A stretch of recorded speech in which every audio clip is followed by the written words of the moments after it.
अयोध्या में दूत पहुंचे सूचना लेकर। अब सभी बारात लेकर यहाँ मिथिला पहुंचे। महाराज दशरथ भरत शत्रुघ्न को लेकर के गुरु जी के साथ, मंत्री के साथ, पूरे अयोध्या वासियों के साथ लेकर मिथिला पहुंचे। मिथिला में एक अद्भुत घटना। तब जनक पाई वशिष्ठ आय, सुब्याह आज सवार के, मांडवी श्रुत कीर्ति उर्मिला कुंवर लई हकार के। चारों दुल्हा सरकार, चारों दुल्हन देवियां ऐसे विराजमान हो रहे हैं। मिथिला वासियों के तो आज भाग्य खुल गए। ऐसी बाकी झांकी का क्या कहना।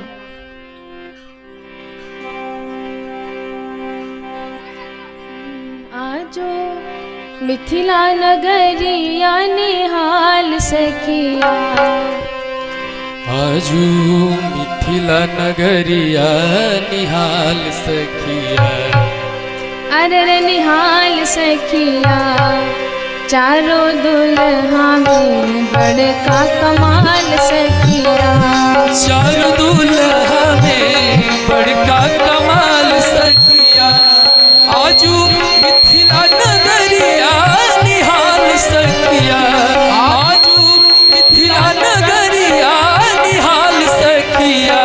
चारों दुल्हा में बड़का कमाल सखिया, चारों दुल्हा में बड़का कमाल सखिया।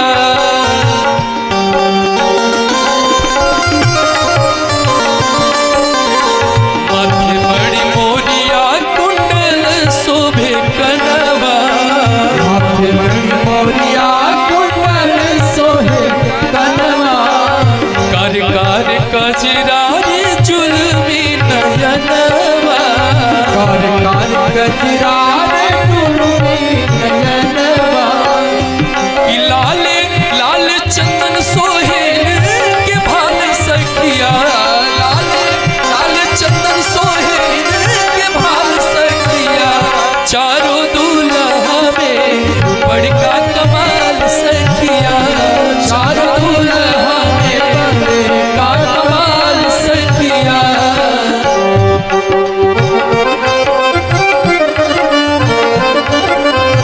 श्यामल श्यामल गोरे गोरी जोड़िया जहान है, श्यामल गोर श्याम जोड़िया महान है।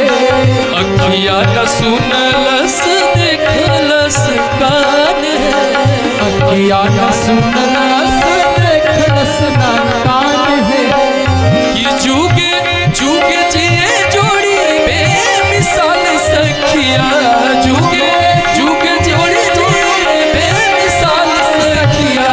चारों दुल्हा में बड़का कमाल सखिया, वो चारों दुल्हा में बड़का कमाल सखिया।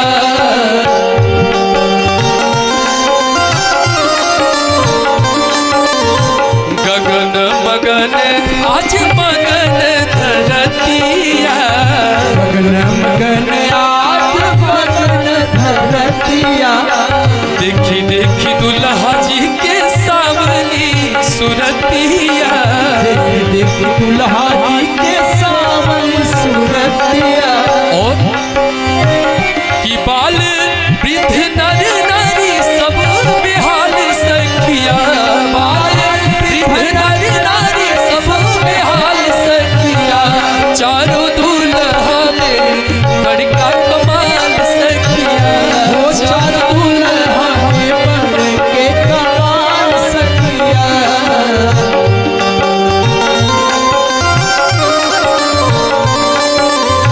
जिगर लागी जोगी मुनि जप तप कैलन, जिगर लागी जोगी मुनि जप तप कैलन। सोही मोरा मिथिला में मेहमान बन के आइले, सोही मोरा मिथिला में मेहमान बन के आइले। और कि आजू लोढ़ा से सिकाई कर गाल सखिया, आजू लोढ़ा से सिकाई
उसके बाद जब भगवान श्री राम माँ जानकी कि जब भंवर के लिए गांठ जोड़ी गई,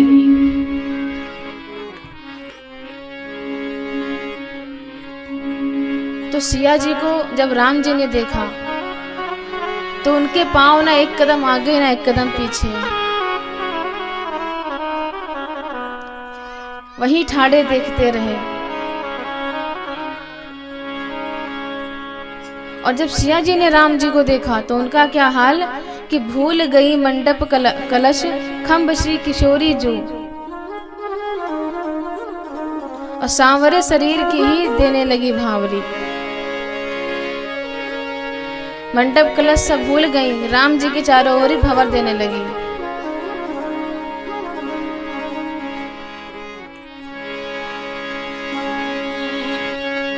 और दुल्हा अवध किशोर है, परिछन चलू सखिया।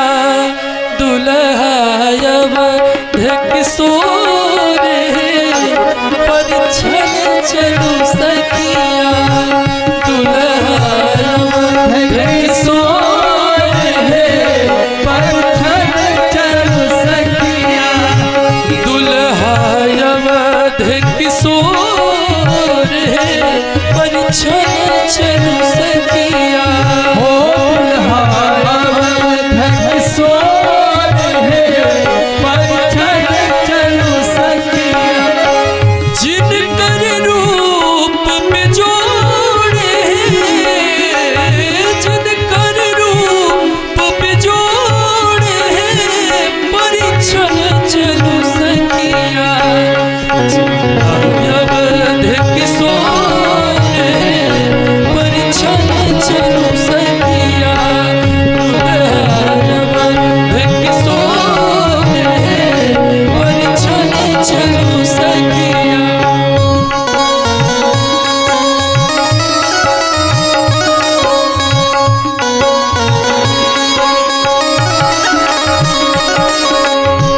दिखइत फूल सर सुंदर सखिया। दिखइत फूल सर सुंदर सखिया। दिखइत फूल सर सुंदर सखिया। दिखइत फूल सर सुंदर सखिया। तोड़लन धनुष कठोर है, परिछन चलू सखिया। तोड़लन धनुष कठोर है, परिछन चलू सखिया। दुल्हा अवध किशोर है, परिछन चलू सखिया। दुल्हा अवध किशोर है, परिछन चलू सखिया।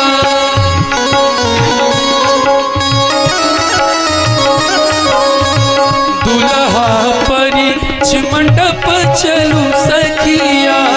दुल्हा परिछ मंडप चलू सखिया। दुल्हा परिछ मंडप चलू सखिया। दुल्हा परिछ मंडप चलू सखिया। परिछन चलू हरसी सब सखिया। परिछन चलू हरसी सब सखिया। देखी देखी नैना विभोर है, परिछन चलू सखिया। देखी देखी नैना विभोर है, परिछन चलू सखिया। दुल्हा अवध किशोर है, परिछन चलू सखिया। दुल्हा अवध किशोर है, परिछन चलू सखिया। दुल्हा अवध किशोर है, परिछन चलू सखिया। दुल्हा अवध किशोर है, परिछन चलू सखिया। गांठ जोड़ के भंवर पड़ रही थी ना, जब भंवर पूरी हुई कोई बात नहीं, तो परिक्रमा के बाद पंगति, बारातियों ने मीटिंग करी कि जिस तरह का हाल है, लोग दर्शन में ही डूबे हैं, अपना तो पेट का सवाल है। ये बाराती तो खाने के लिए ही आते हैं, बारातियों को भोजन से मतलब होता है, इसके आगे कोई मतलब नहीं होता। अच्छा, राम जी के विवाह में भोजन में क्या परोसा गया? सुपोदन सुरभि सरपि सुंदर स्वाद पुनीत। सूप, ओदन, सूप माने ये जो आजकल सूप पीते हैं वो नहीं, दाल को बोलते हैं सूप। ओदन माने भात, चावल। और सरपि माने घी, किसका? सुरभि सरपि।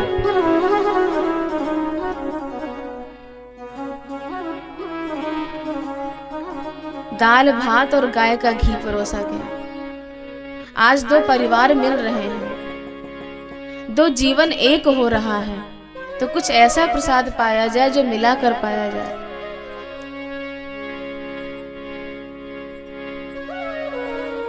और अब क्या है? पूड़ी कचौड़ी में प्रथम तोला तोड़ी होती। बताइए, राजा राम जी के विवाह में सादा दाल भात और गाय का घी। मिलन का मधुर माहौल है, और इतने में पंगत कराई जा रही है और सखियां मधुर मधुर गारी गाए जा रही हैं। अचानक दशरथ जी सुनकर हंसने लगे। अब सोचिए, गारी किसको दी जाती है? वर पक्ष को दी जाती है ना। तो दशरथ जी, राम जी ये सब हंसेंगे क्यों? दशरथ जी को देखकर सारे बाराती हंसने लगे। आज की बात सुनो सजनी, मड़वा में भयो एक कौतुक भारी। एक कौतुक हो गया। जीवन बैठे बराती सबे, सब नारी चढ़ी मिथिलेश अटारी। मिथिलेश राज के यहाँ सब सखियां आई, आंगन में बैठी हैं गारी गायन करने वाली। हो क्या गया कि राम को रूप निहारत ही मोह गई सब गावन हारी। भूल गई अवधेश को नाम, सो देने लगी मिथिलेश को गारी। राजा राम का नाम भूल गई, दशरथ जी का नाम भूल गई, मिथिलेश को ही गाली देने लगी।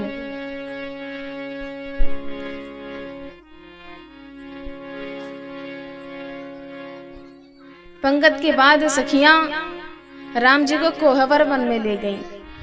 नाम कितना बढ़िया है, कोहवर। कौन है श्रेष्ठ?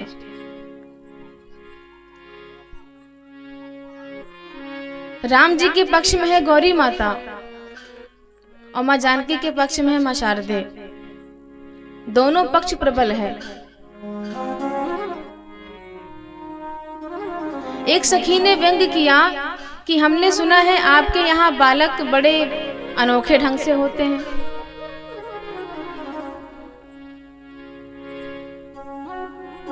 दूसरे ऋषि को बुलाया जाता है, सभी लोग बैठ के यज्ञ करते हैं, यज्ञ में आहुति देते हैं, उसमें से खीर प्रसाद निकलता है, प्रसाद माताएं खाती हैं और बालक हो जाते हैं।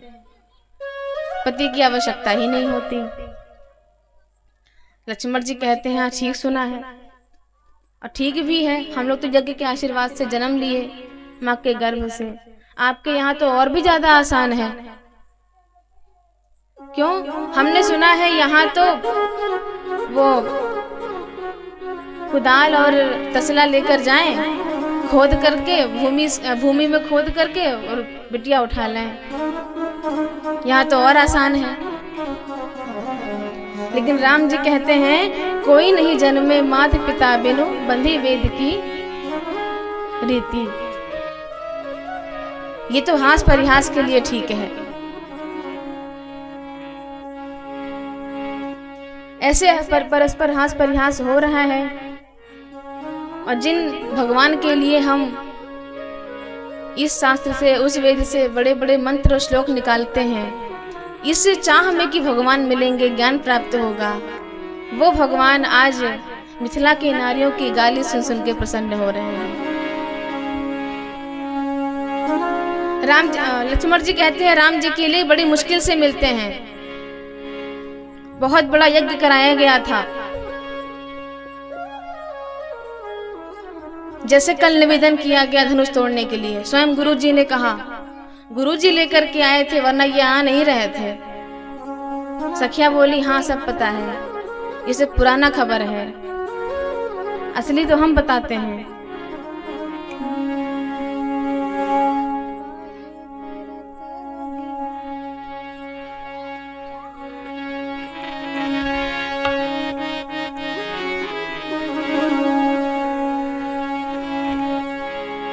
तुम काहे करत अभिमान रघुवर राम लला। तुम काहे करत अभिमान रघुवर राम लला। अरे काहे करत अभिमान रघुवर राम लला। तुम काहे करत अभिमान रघुवर राम लला। बड़े जतन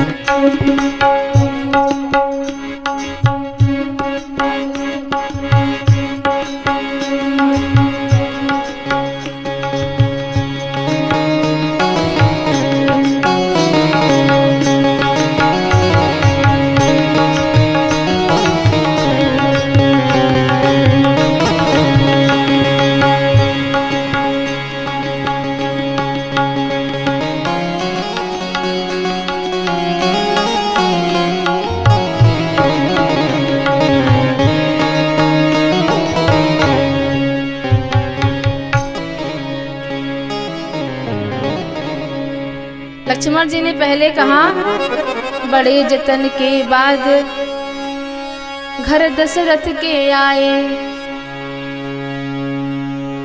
तो सखिया कहती हैं ये पुरानी खबर है, किंतु जनकपुर आ गए देखो भागे बिना बुलाए। यहाँ किसने बुलाया था इनको? गुरु जी के पीछे पीछे चले आए थे। बन बैठे मेहमान रघुवर राम लला। अब काहे करत अभिमान रघुवर राम लला। लक्ष्मण जी कहते हैं ऐसा सच बताओ, जब मिथिला नगर में ये विचरण कर रहे थे तो इनके रूप मनोहर को देख के कौन बेहोश नहीं हुआ था। इन्होंने सबका मन मोह लिया था। सखिया कहती सुंदर तो है, इसमें कोई शक नहीं है, लेकिन ये खबर पुरानी है, कल की अखबार में लिखी हुई थी। आज के नए अखबार में दूसरी खबर छपी है। रूप मोहिनी डाल के जब मन में फूले नहीं समाए।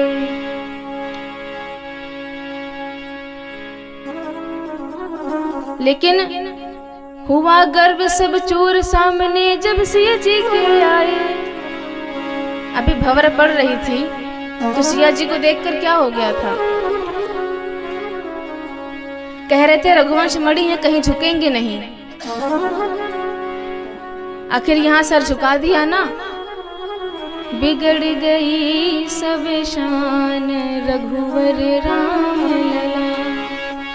काहे करत अभिमान रघुवर राम लला।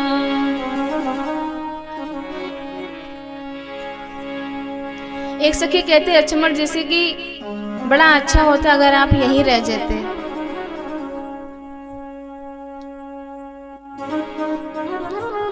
लक्ष्मण जी बोले यहाँ क्यों रह जाएं?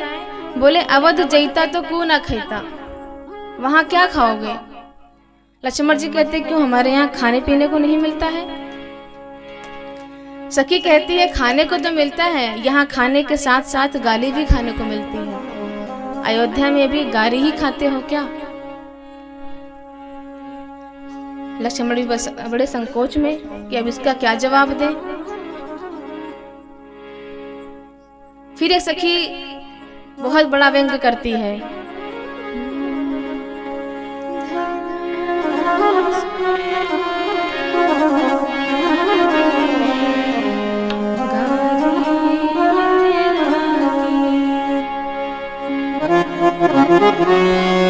सुनो धनुधारी गारी मिथिला की धरि ध्यान सुनो धनुधारी गारी मिथिला की धरि ध्यान सुनो धनुधारी गारी मिथिला की।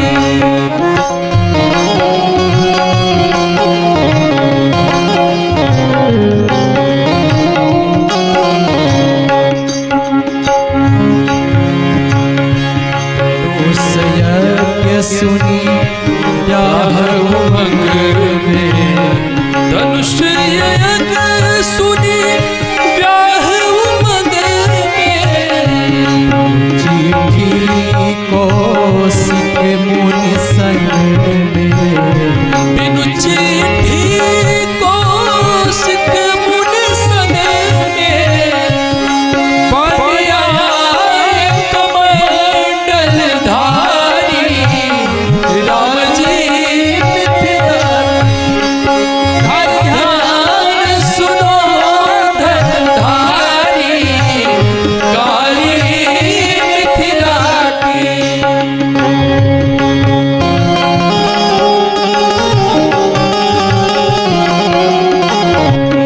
यह पुनीति मध्यशिला के यह पुनीति मध्यशिला के प्रगट करी पग धूरि चूला के प्रगट करी पग धूरि चूला के ओ राजकुंवरी अवतारी गारी मिथिला की ओ राजकुंवरी अवतारी गारी मिथिला की।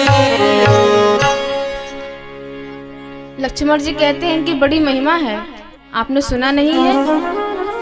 जब शिव धनुष यज्ञ के लिए आ रहे थे तो रास्ते में एक शिला पर पैर चला दिया और वो शिला दिव्य नारी बन गई। सखिया कहती हैं जोर से मत बोलना, कहीं सुन न ले कोई, बड़ी बदनामी होगी। लक्ष्मण भैया कहते हैं इसमें बदनामी की क्या बात है? मग में मुनतिया मध्यशिला के प्रगट करी पग धूलि छुला के। यही सब करते हो राजकुंवर अमगारी गारी मिथिला की। श्री रघुवर अवध बिहारी गारी मिथिला की। ये तो रहा मिथिला का विनोद। जब भगवान का कलेवा किया गया तो कुछ मांगने के लिए कहा गया। राम जी बड़े सज्जन, सबने बहुत जिद किया, नहीं ये तो रस्म है, लीलावश मांग लीजिए। राम जी कहते हैं तो हम चाहते हैं कि हमारे साथ अयोध्या से जितने भी अविवाहित आए हैं सबका विवाह करवा दिया जाए। इस तरह से 1-2 दिन नहीं, बारात पूरे 6 महीने रुकी। बेस कम करिए, बोल नहीं पा रहे हैं।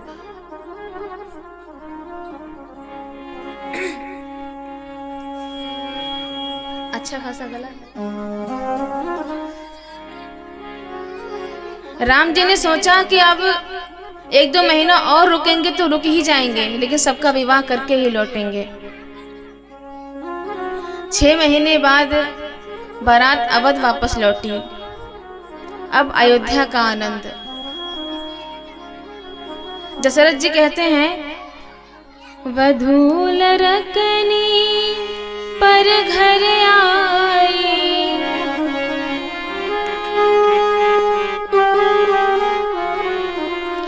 राख्यो नयन पलक की नाई।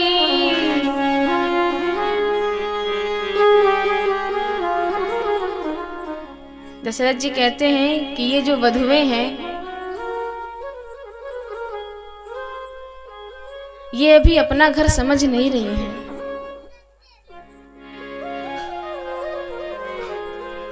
इसीलिए पलकों पर बिठा कर रखो इनको, बहुत प्रेम से रखो। माँ कौशल्या कहती है नहीं, नैन पुत्री की तरह रखेंगे। ये है सास का आदर्श, ससुर का आदर्श। दूसरा दिन, रात बीती, दिन हुआ, और जब माँ जानकी की मुंह दिखाई हुई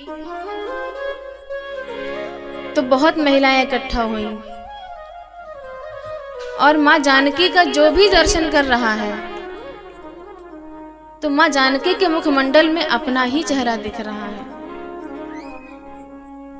दर्पण की तरह एकदम साफ,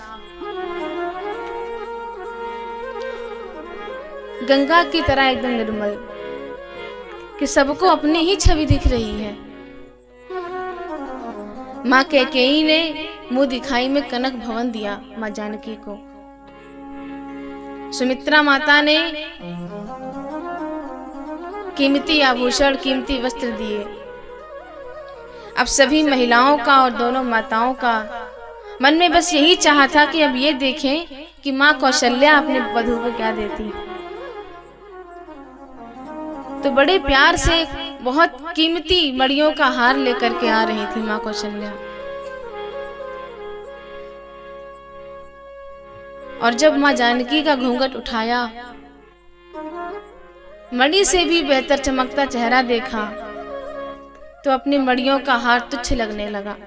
आंचल में छिपा लिया, दिया नहीं, किसी को दिखाया भी नहीं। सब माताएं कह रही हैं, दीजिए ना उपहार में, क्या देना चाहती हैं। हम सब बड़े उत्सुक हैं देखने के लिए। वहीं पास में खड़े राम जी को बुलाया माँ कौशल्या ने, और राम जी का हाथ पकड़ के जानकी जी के हाथ में रख दिया कि आज मुँह दिखाई में, उपहार में, मैं नीलमणि राम जी को तुम्हें समर्पित करती हूँ। इससे बड़ा अनमोल चीज मेरे पास और कुछ नहीं है। गुरु जी से महाराज जी ने पूछा कि आपको नेग में क्या चाहिए। गुरुवर सब तो आपका है, पर फिर भी रस्म है, मांग लीजिए। मांगा कुछ नहीं, बोले हमको जो चाहिए वो हम घर लेकर जा रहे हैं। क्या? वही जो मिथिला से विश्वामित्र जी लेकर गए। नेग मांग मुनि नायक लीना,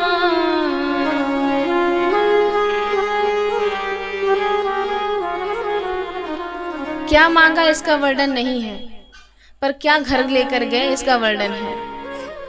उरे धरी राम ही सीय समेता,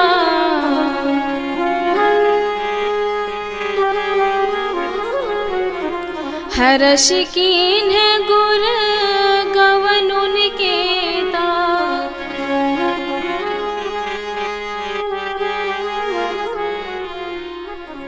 माँ जानकी और राम जी की छवि हृदय में बसाकर अपने घर गए। यहीं पर बालकांड का समापन होता है। और गोस्वामी जी लिखते हैं, सिय रघुवीर विबाहु जे, प्रेम गावहि सुनहि। जो भी प्रेम से सुनता है, तिन कहूँ सदा उछाहु मंगला यतन राम जसु। अब आगे के प्रसंग में एक बार सब समय समाजा, एक बार सब समय समाजा।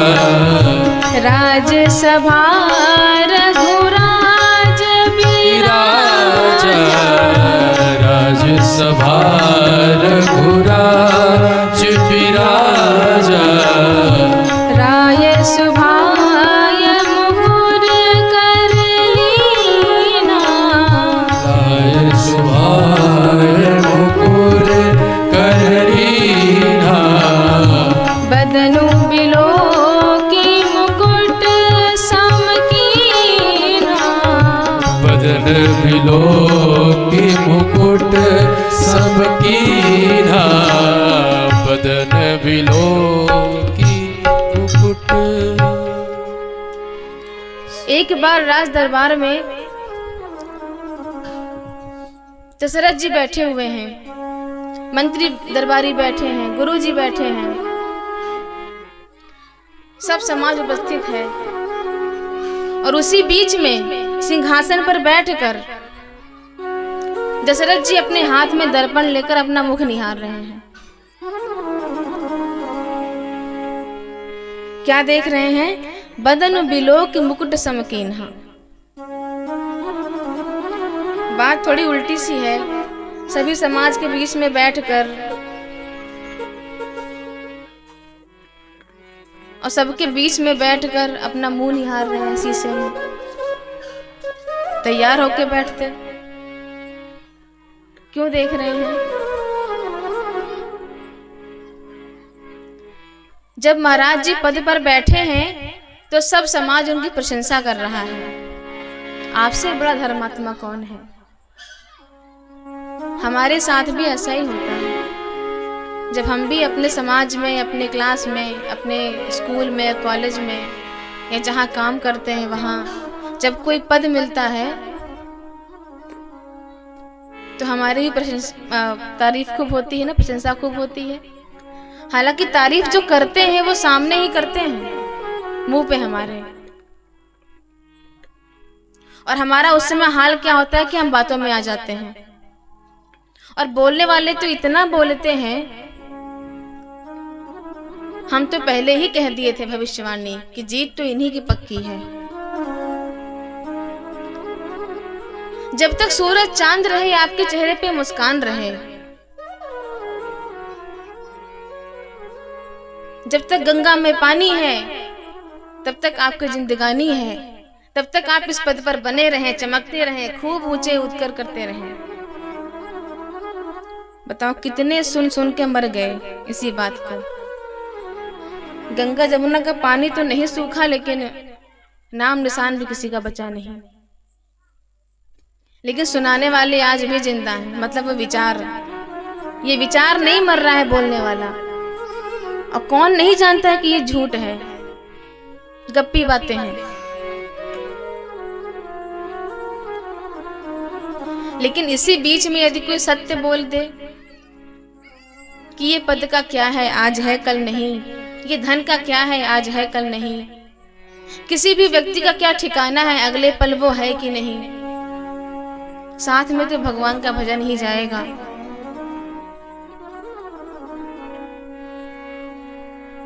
तो उसको क्या बोलते हैं? चुप रहो, ऐसी बातें मत करो, मनहूस बातें। विवाह का समय है, शुभ समय है, ये बातें अपशगुनी हैं। साच कहे तो मारन धावे, झूठे जग बतियावे रे। सबको झूठ बड़ा प्यारा होता है, सभी को अपने झूठ से बहुत प्यार होता है। झूठ मतलब क्या? जो भी चीजें आंखों से दिखाई दे रही हैं वो सब झूठ है, और उन सब से हमें बहुत लगाव है। चाहे जिस चीज से आप बंधे हैं, घर से बंधे हैं, दुकान से बंधे हैं, बच्चे से बंधे हैं, पत्नी से बंधे हैं, ये जो आपका बंधा हुआ है ना, ये बड़ा प्यारा है आपको, और यही झूठ है। यही कोई छीनता है तो बड़ा दुखी होता है। और सत्य चीख चीख के दिया जाए वो बुरा लगता है, अपशगुन लगता है। तो महाराज जी की भी लोग प्रशंसा कर रहे हैं कि आपसे बड़ा धर्मात्मा कौन है, इस पद की शोभा तो आपसे ही है। महाराज जी की लोग प्रशंसा कर रहे हैं, पर ये कोई नहीं देख रहा है कि उनका मुकुट टेढ़ा हो गया है, लगभग गिरने ही वाला है। लेकिन प्रशंसा करने वाले तब तक प्रशंसा करेंगे जब तक मुकुट गिर ही ना जाए। फिर मुकुट जिस पर आएगा उसकी प्रशंसा करेंगे। तो जब हमारे साथ भी ऐसा हो, तारीफों में घिरे हुए हो, तो विचार के दर्पण में स्वयं को देखना चाहिए कि इनकी प्रशंसा उचित है या अनुचित है। और यही महाराज भी कर रहे हैं। महाराज ने भी यही किया। विचार के दर्पण में देखते हैं कि ये लोग जो बोल रहे हैं वो सही है। दर्पण में देखा, मुकुट सीधा किया। क्या देखा कि कान के पास बाल आए हैं जो सफेद हो गए हैं। अच्छा, ये बाल कान के पास क्यों आए हैं? सबके होती है, क्यों आते हैं? ये कान में कुछ कहने आते हैं।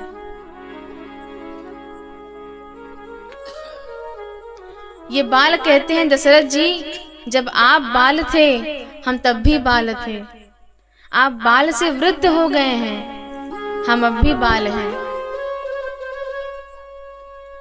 पर हमारा रंग काला से सफेद हो गया है, तो राजा साहब आप अपना रंग कब बदलोगे?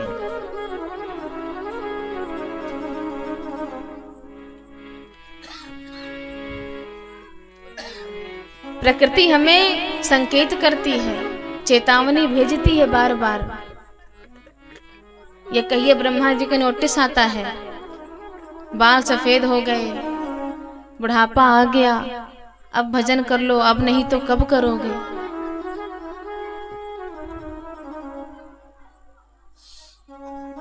व्यक्ति बड़ा चालाक है, वो बाल काले करा के आ जाता है। बाल काले कर लेंगे, भजन नहीं करेंगे।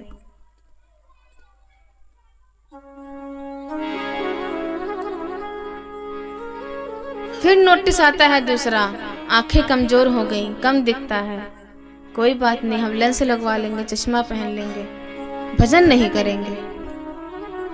दांत गिर गए, नकली लगवा लेंगे, कान में मशीन लगा लेंगे, लेकिन स्वीकार नहीं करेंगे कि जाना भी है यहाँ से। छोड़ने का प्रयास तो करें। जब सारे नोटिस भेज भेज कर परेशान हो जाते हैं, व्यक्ति बदलता नहीं है, तब भगवान मृत्यु को भेजते हैं। और मृत्यु हमें कान पकड़ के इस शरीर से बाहर निकाल के फेंकती है। आपने सुना होगा संत शरीर छोड़ते हैं, तो बात सही है, संत ही शरीर छोड़ पाते हैं। बाकी हम लोगों से तो छुड़वाया जाता है जबरदस्ती, कभी किसी बीमारी के हाथों, कभी किसी के हाथों। इतना मोह है इस शरीर से। तो बर्खास्त होना अच्छा है कि त्यागपत्र देना अच्छा है?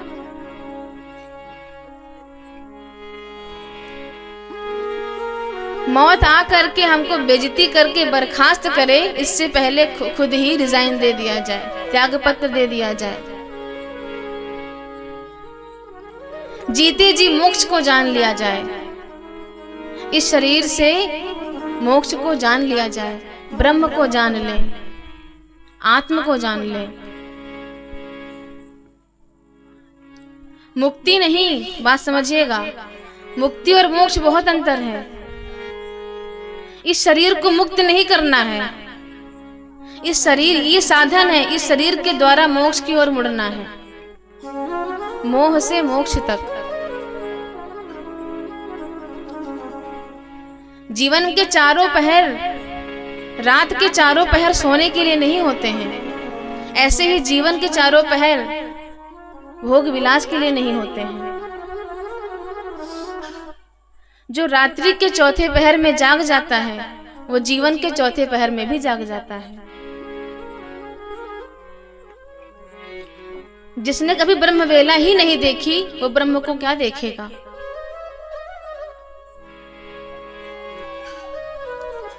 इसीलिए कान में बाल कहते हैं कि चेतो, शरीर हमें मिला है, हमारे लिए है, हमारा नहीं है। लेकिन सबको इंतजार रहता है बुढ़ापे का। भजन कर मस्त जवानी में, बुढ़ापा किसने देखा है। अभी जो बताया वही है। कान से बहरे हो जाओगे, भजन भी सुन नहीं पाओगे, भजन सुनो मस्त जवानी में। अभी कान काम कर रहे हैं तो फिल्मी गाने सुने जाते हैं। आज संसार की ये कैसी हालत होती जा रही है, और भीम की औलादे मजनुओं के फसाने गा रही। 3 बजे जाग जाओ ब्रह्म वेला में, तो 3 बजे तक जागा जाता है। पैर से चल नहीं पाओगे, तीरथ भी कर नहीं पाओगे। तो जितनी भी असली शक्ति है हम क्या करते हैं, फालतू चीजों में लगा देते हैं, जो कि नहीं काम आता है आगे। लेकिन छोड़ना नहीं है उसको, पर इस चीज को बाद में रखना ये गलत है।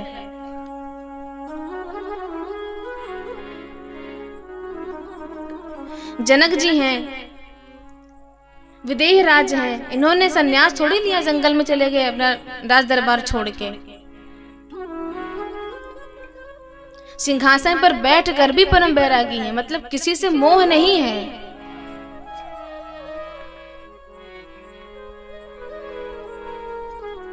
ये जीवन की कालिमा है जिसको हम अपना बनाकर बैठे हैं। एक शब्द है कालिमा, अर्थात काला धन। इसका मतलब क्या होता है कि चीज दूसरे की है, अपना बनाकर बैठे हैं। दूसरे का हक का पैसा अपना बना के बैठे हैं, उसी को बोलते हैं काला धन। ये संसार किसका है? भगवान का कहते हैं अपना। घर किसका है? भगवान का कहते हैं अपना। सब कुछ दिया हुआ भगवान का, लेकिन नाम लिखते हैं अपना। तो काला धन है कि नहीं? ये कालिमा है कि नहीं? कलंक है कि नहीं? ये शरीर हमारा है, हमारे लिए है, हमें किसी चीज के लिए मिला है, किसी काम के लिए, कोई उद्देश्य है, उसको पूरा करने के लिए मिला है। इसको सिर्फ साधन की तरह इस्तेमाल करिए।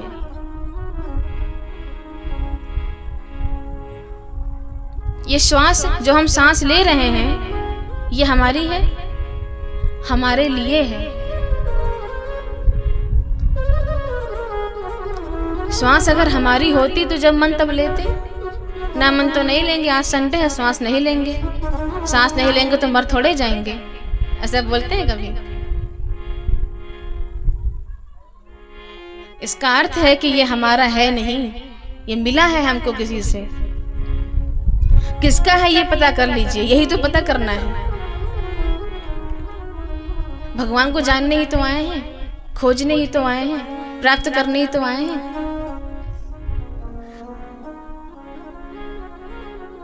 लेकिन गाते हम लोग रोज हैं, आरती करते हैं तो तन मन धन सुख संपत्ति सब कुछ है तेरा, स्वामी सब कुछ है तेरा, तेरा तुझको अर्पण, सब कुछ तुमको समर्पण, क्या लागे मेरा।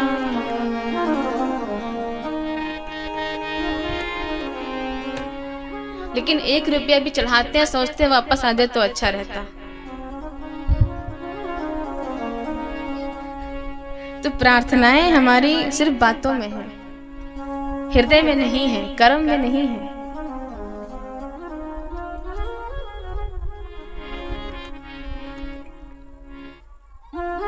दूसरे की चीज को अपना बना के रखे हैं, घर मेरा।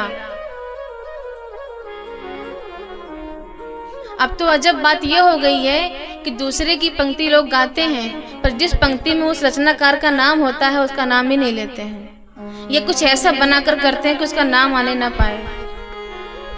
ठीक है, उनका नाम मत लीजिए। उससे खतरनाक काम क्या करते हैं, अपना नाम जोड़ देते हैं। और जिस कविता, जिस भजन या जिस रचना में उस रचना करने वाले का नाम नहीं होता है, तो बड़ी सुविधा होती है गाने में। और आजकल तो एक और अद्भुत काम हो रहा है। कबीरदास जी से, भगवान श्री कृष्ण से गीता में, राम जी से या वाल्मीकि जी से रामायण में कुछ भी कहलवा देते हैं। अपने मन की सारी उटपटांग चीजें, इन्होंने ये कहा, उन्होंने वो कहा, कृष्ण ने गीता में ये कहा। भगवान ने दुनिया बनाई पर कहीं भी अपना नाम नहीं लिखा। और ये कथा का आयोजन, सत्संग का आयोजन इसीलिए होता है, ये बताने के लिए कि नाम ढूंढो, हर जगह भगवान का नाम लिखा है। हर चीज का अर्थ है, कड़कड़ में भगवान, मतलब यही तो कि हर जगह भगवान का नाम लिखा है, वह ढूंढना है। प्रलय काल में पूरा संसार भगवान के उदर में समाहित हो जाता है, फिर भगवान ढूंढ ढूंढ के हमको संसार में रख देते हैं। अब कहते हैं इस संसार में प्रत्येक चीज में मैं हूं, अब तुम्हारी बारी है, तुम मुझे ढूंढ कर दिखाओ। अब उन्होंने अपना काम कर लिया, ढूंढ कर यहाँ रखा है, अब हम लोग कुछ और ढूंढ रहे हैं। इतने से काम चल नहीं रहा है, कोई और काम बताओ, थोड़ा और पैसा आए। अच्छा, जीवन मिला था साधना के लिए, तपस्या के लिए, भगवान को जानने के लिए, गुरु ज्ञान के लिए, है ना, भगवान को पाने के लिए। तो क्या हुआ, थोड़ी कठिनाई होने लगी,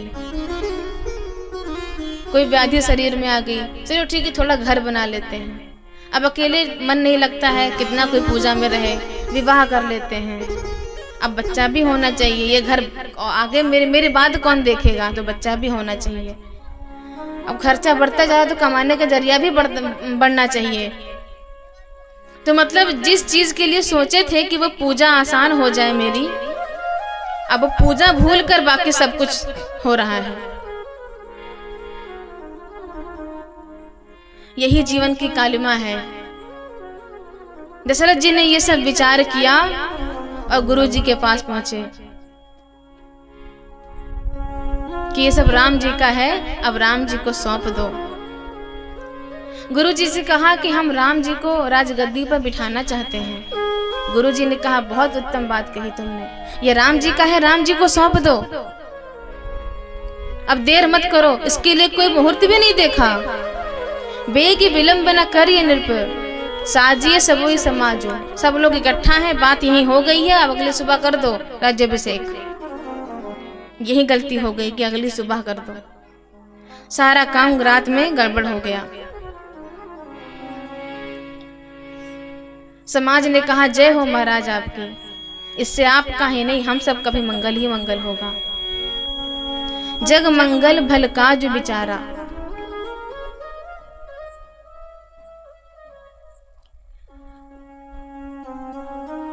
कैकेयी जी से भी नहीं बताया, सबसे प्रिय रानी थी उनकी।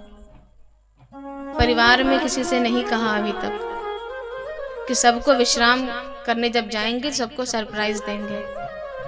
और इतने के क्षण में ही मंथरा ने सारा काम बिगाड़ दिया। इसीलिए जब भी कोई महत्वपूर्ण बात हो तो अपने आत्मीय जनों को सबसे पहले बताइए, वरना हमारे आसपास जो मंथरा वाले चरित्र के लोग होंगे वैसे ही हमारा घर फोड़ देंगे।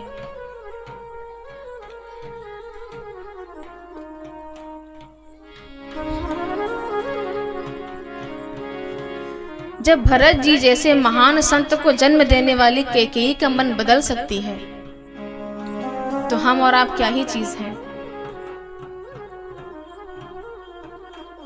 अच्छा, वनवास राम जी का हुआ, किसने दिया? दशरथ जी ने दिया।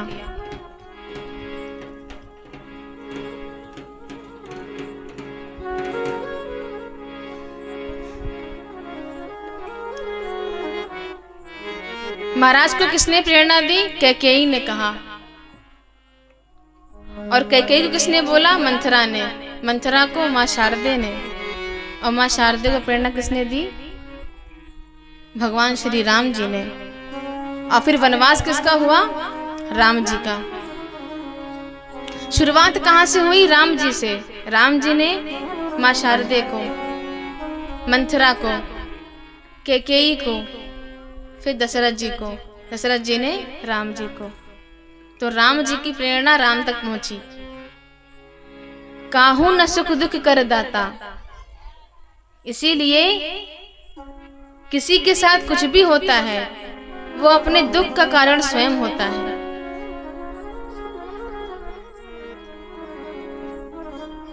व्यवहार जगत में माता कैकेयी को मिटाने वाले कौन हैं? मंथरा वाले, मंथरा की बुद्धि वाले लोग।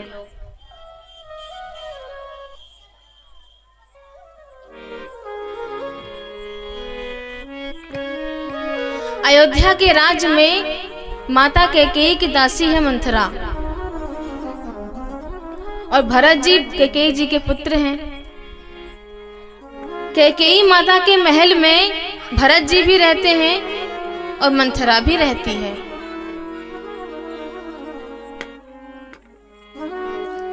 जब तक भरत जी रहे मंथरा कुछ बिगाड़ नहीं पाई, पर जैसे ही भरत जी गए ननिहाल, मंथरा ने सारा षड्यंत्र रच दिया। सत्संग दूर हुआ, कुसंग सवार हुआ।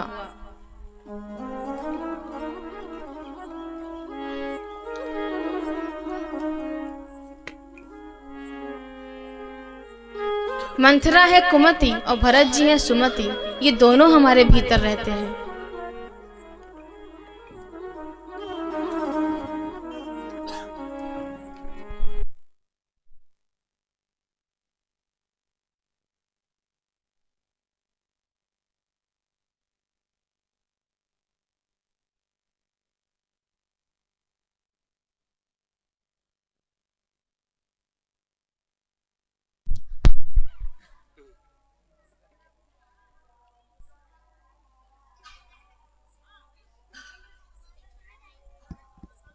राधे।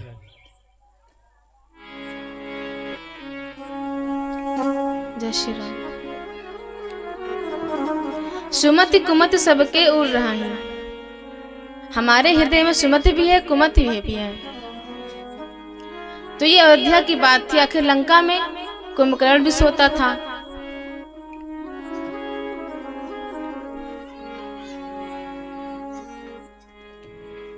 पर उसको जगाया किसने? रावण ने, जो कुमति का प्रतीक है।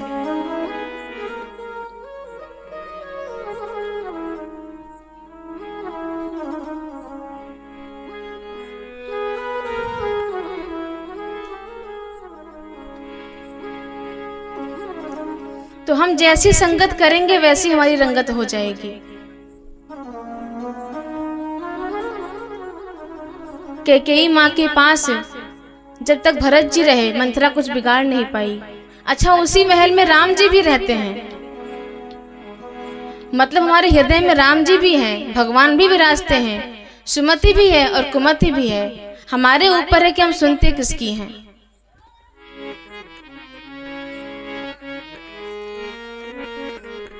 अच्छा, डायबिटीज सबने सुना होगा, आजकल हर तीसरे आदमी को है। और डॉक्टर ये भी कहते हैं कि इसका कोई इलाज नहीं है परमानेंट।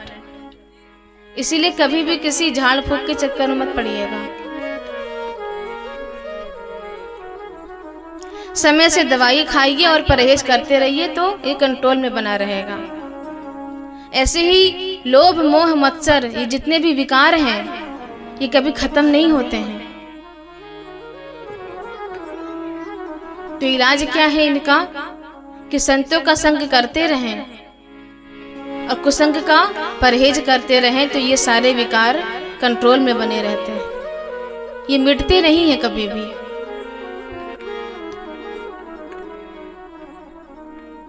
तो हमारी संगत अच्छी होनी चाहिए। कुसंग से बचें, सत्संग करें। अच्छा, अयोध्या में 3 आया तो 3 गया। मंथरा के मन में लोभ आया, कैकेयी के मन में क्रोध आया और महाराज के मन में काम आया। महाराज के मन में काम आया तो राम जी चले गए। मंथरा के मन में लोभ आया तो त्याग रूपी लखन जी चले गए। और कैकेयी के मन में क्रोध आया तो शांत स्वरूपिणी सीता जी चली गई। तीनों वनवासी हो गए। पूरी अयोध्या में हाहाकार मच गया। त्राही त्राही हो गई।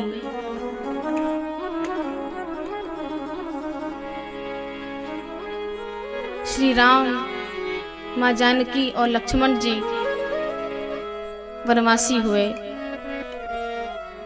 तपसी का वेश जब पहना,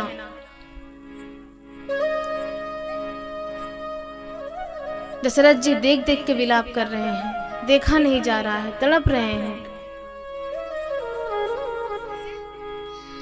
सुमंत से कहा रथ में बिठाकर ले जाओ।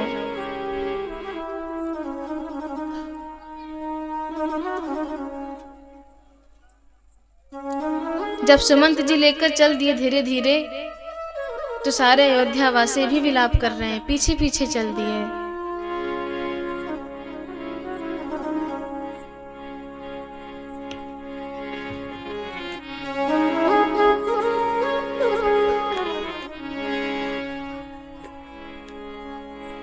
जरा देर ठहरो राम,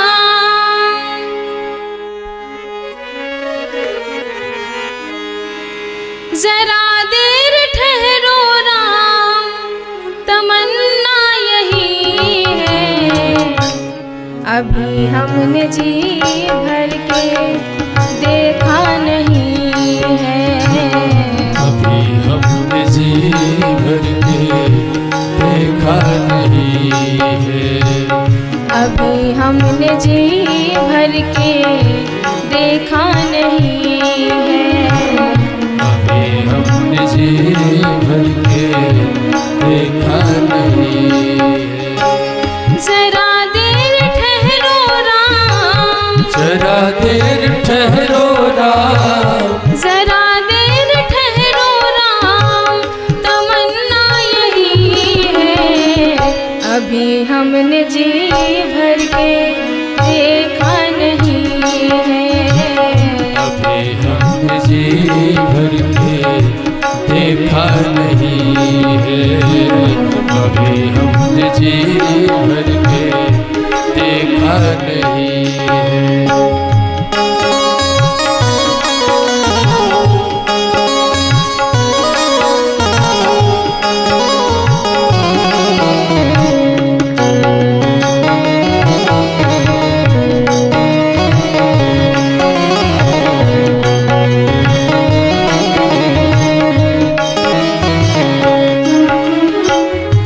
कैसी घड़ी आज जीवन की आई, ऐसी घड़ी आज जीवन की आई। अपने ही प्राणों के करते विदाई। अपने प्राणों के कर दे विदाई। अब ये अयोध्या, अब ये अयोध्या, अब ये अयोध्या हमारी नहीं है। अभी हमने जी भर के देखा नहीं है। अभी हमने जी भर के देखा नहीं है। अभी हमने जी भर के देखा नहीं है।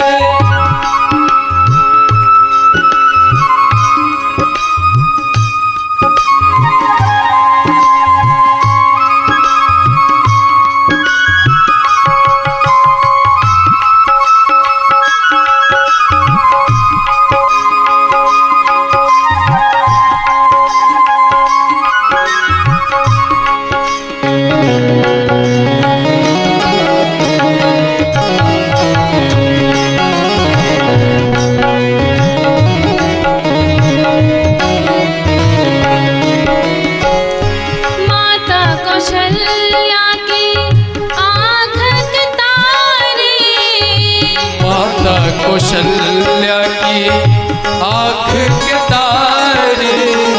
दशरथ जी के राज दुलारे।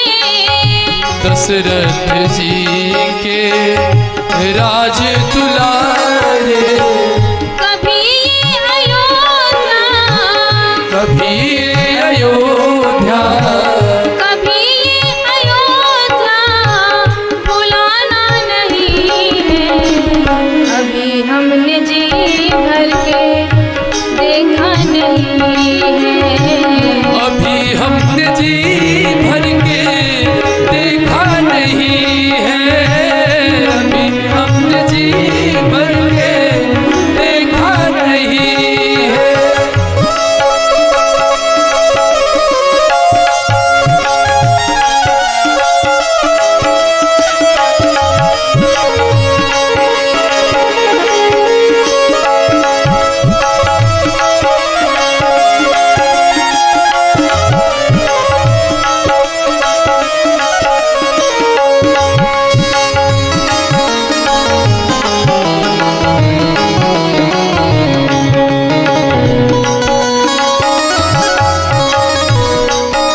रथ के पीछे पीछे पूरे अयोध्यावासी चल दिए।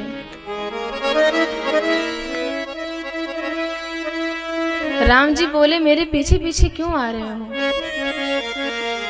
हमको वन में तुम्हारी कोई आवश्यकता नहीं है, इसीलिए अपने भवन लौट जाओ, अयोध्या लौट जाओ।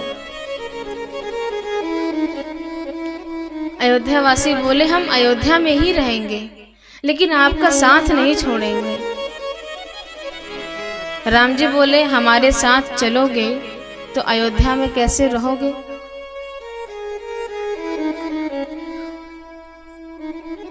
अयोध्यावासी कहते हैं, लोगों को लग रहा होगा कि अयोध्या पीछे छूट गई है, हमारी अयोध्या तो आगे आगे जा रही है, हम आपको छोड़कर नहीं जाएंगे।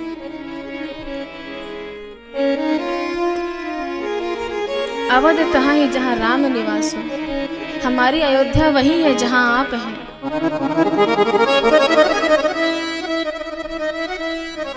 लोग नहीं लौटे, साथ ही गए। फिर राम जी ने अपने रथ को एक जगह रुकवाया। शाम की वेला थी। जहाँ रथ रुकवाया, अयोध्यावासी सभी आसपास ही वहीं विश्राम करने लगे, सो गए। जब सभी सो गए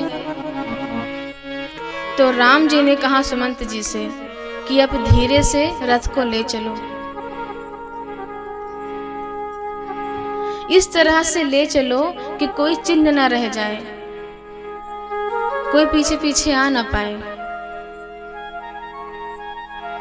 खोज मारी रथ हाकों ताता, इस प्रकार से रथ को ले चलो। ये सब देखकर लक्ष्मण जी की आंखों में आंसू। ये विचारों ने तो राम जी को नहीं छोड़ा है, इन्होंने राम जी का साथ नहीं छोड़ा है, ये तो अपना घर द्वार सब त्यागने को तैयार थे। भगवान इन्हें छोड़कर जा रहे हैं।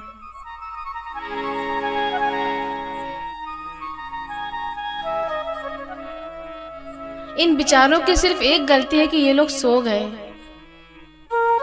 इसका मतलब है जो सो जाता है भगवान उसको छोड़कर चले जाते हैं। मैं भी प्रण करता हूँ कि जब तक श्री सीताराम जी के चरणों में हूँ सेवक रूप में, पूरे 14 वर्ष कभी निद्रा में नहीं जाऊंगा, मैं कभी सोऊंगा नहीं।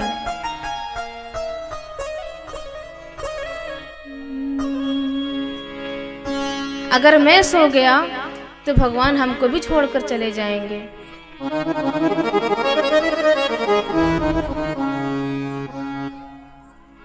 जो जागत है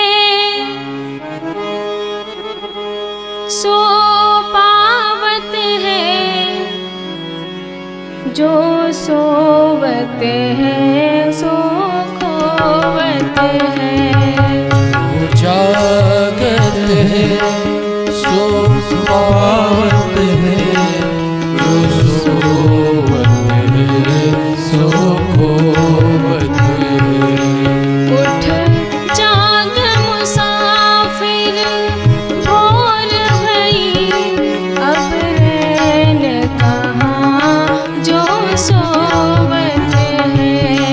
उठ जाग मुसाफिर भोर भई, अब रैन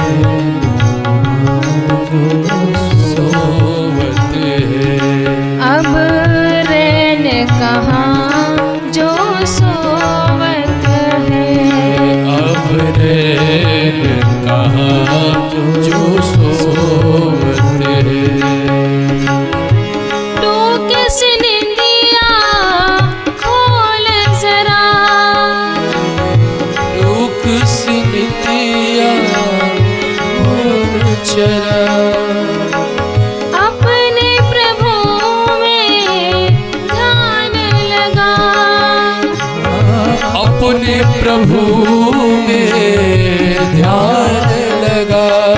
ये प्रीत करने की रीत नहीं, ये प्रीत करने की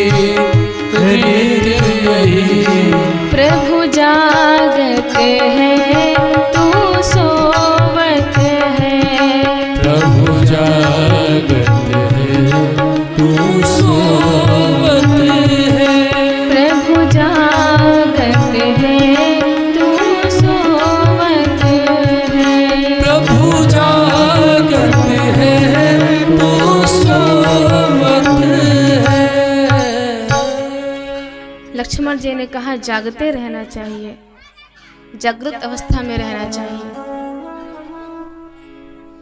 ये प्रीत करन की रीत नहीं, ये प्रीत करन की रीत नहीं, प्रभु जागत है तू सोवत है।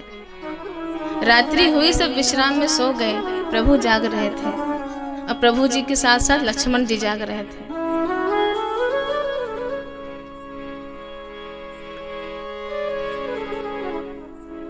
सवेरा हुआ, सब भयभीत, दुख में, संताप में, भगवान को आसपास नहीं पाए, सब घबरा गए। और उसी दिन से 14 वर्ष का प्रतीक्षा करने लगे। और यहाँ श्रृंगवेरपुर में जब निखाज राज को पता चला,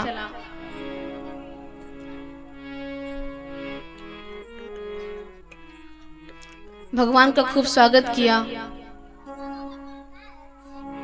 कहता है कि आपका राज चला गया तो क्या हुआ, ये राज्य भी तो आपका है, ये सेवक भी तो आपका है।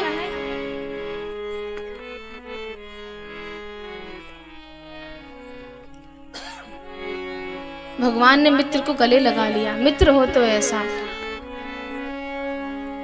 सिर्फ वो राज्य आपका नहीं था, ये सब भी आप ही का है। निखाज राज ने कहा तो भ्रमण के लिए चले नगर में। राम जी ने कहा सब मेरा ही है, कभी भी देख लेंगे, भ्रमण के लिए क्यों?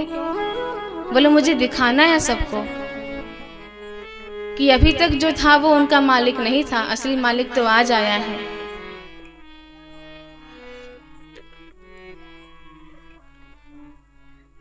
बड़ी सुंदर व्यवस्था करी महल में विश्राम के लिए। राम जी ने कहा मेरा व्रत है, मुझे वन में ही रहने दो। निखाज राज ने वही व्यवस्था की। बार बार सुमंत जी को आज्ञा देते हैं अयोध्या लौटने के लिए, सुमंत जी जाते नहीं हैं।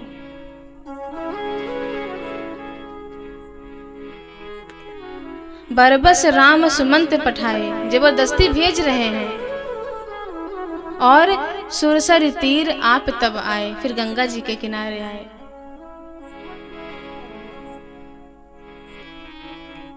मांगी नाव न केवट आना, कहा ही तुम्हारे मरम में जाना।